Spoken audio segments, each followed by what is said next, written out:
Assalamualaikum warahmatullahi wabarakatuh. Perkenalkan, nama saya Aulia Rahma dari Program Studi Ilmu Al-Quran dan Tafsir Fakultas Usuluddin dan Pemikiran Islam UIN Sunan Kalijaga, Yogyakarta. Di sini saya akan menjelaskan tentang kodikologi dan tekstologi guna memenuhi tugas mata kuliah pengantar linguistik dan filologi. Baik, untuk penjelasan yang pertama yaitu tekstologi. Tekstologi merupakan ilmu yang mempelajari tentang seluk-beluk sebuah teks. Teks yang terkandung dalam naskah biasanya bersifat abstrak dan hanya dapat dibayangkan. Teks yang terkandung di dalamnya biasanya berupa lisan, tulisan, atau cetakan. Isi daripada teks tersebut berupa ide amanat pengarang kepada para pembaca. Biasanya dapat terjadi berupa naskah muda ataupun teks tua. Adapun 10 prinsip tekstologi. Yang pertama yaitu tekstologi menyelidiki sejarah teks suatu karya. Yang kedua yaitu dimulai dari penyutingan. Yang ketiga, edisi teks harus menggambarkan sejarahnya. Yang keempat, tidak ada kenyataan tekstologis tanpa penjelasan. Yang kelima yaitu secara metodis, perubahan secara sadar harus didahulukan daripada kekeliruan. Yang keenam, teks diteliti secara keseluruhan. Yang ketujuh, bahan yang mengiringi teks harus diteliti pula. Yang kedelapan, perlu diteliti pula sejarah teks dari karya lain. Yang kesembilan, penyalin dan lembaga penyalin harus diteliti pula. Dan yang terakhir, rekonstruksi teks tidak dapat menggantikan teks yang diturunkan. Naskah dalam filologi.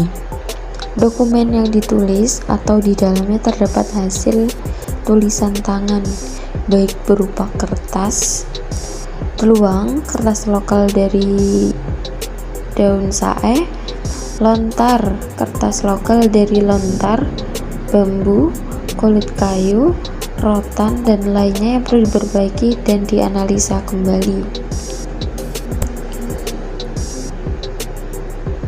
Selanjutnya yaitu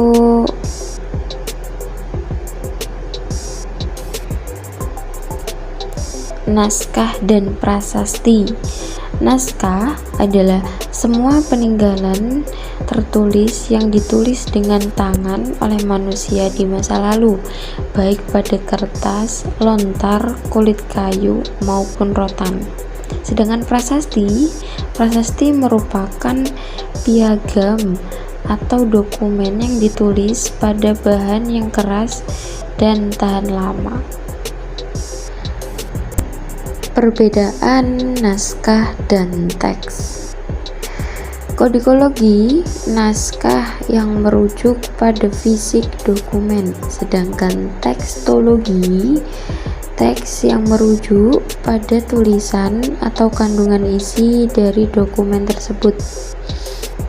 Kodikologi berasal dari kata Latin codex, jamaknya codis, artinya naskah atau manuskrip, manus dan scriptus. Kodikologi pelajaran naskah. Kodikologi adalah gulungan buku tulisan tangan pada teks kuno. Adapun juga yang mengartikan kodikologi mempelajari bahan, umur, serta tempat dan perkiraan penulisan naskah. Untuk selanjutnya yaitu unsur-unsur kodikologi. Yang pertama yaitu tempat penyampaian naskah, yang kedua alas naskah, yang ketiga cap kertas atau watermark, yang keempat countermark. Selanjutnya yaitu umur dan daya tahan. Selanjutnya yaitu penulisan. Selanjutnya iluminasi, dan yang paling terakhir yaitu ilustrasi. Adapun penjelasan tentang alas naskah. Beluang secara kertas yang dibuat secara tradisional dari kulit kayu bagian dalam. Di Indonesia saat ini masih terpantau di Garut, Purwokerto, dan Ponorogo. Watermark, gambar yang di dalam kertas tertua pada tahun 1282. Watermark yang ada garis tipis horizontal dan garis tebal vertikal berarti sebelum 100 tahun 1810. Tujuannya simbol dagang kualitas ukuran kertas. Sekian dari saya, kurang lebihnya mohon maaf.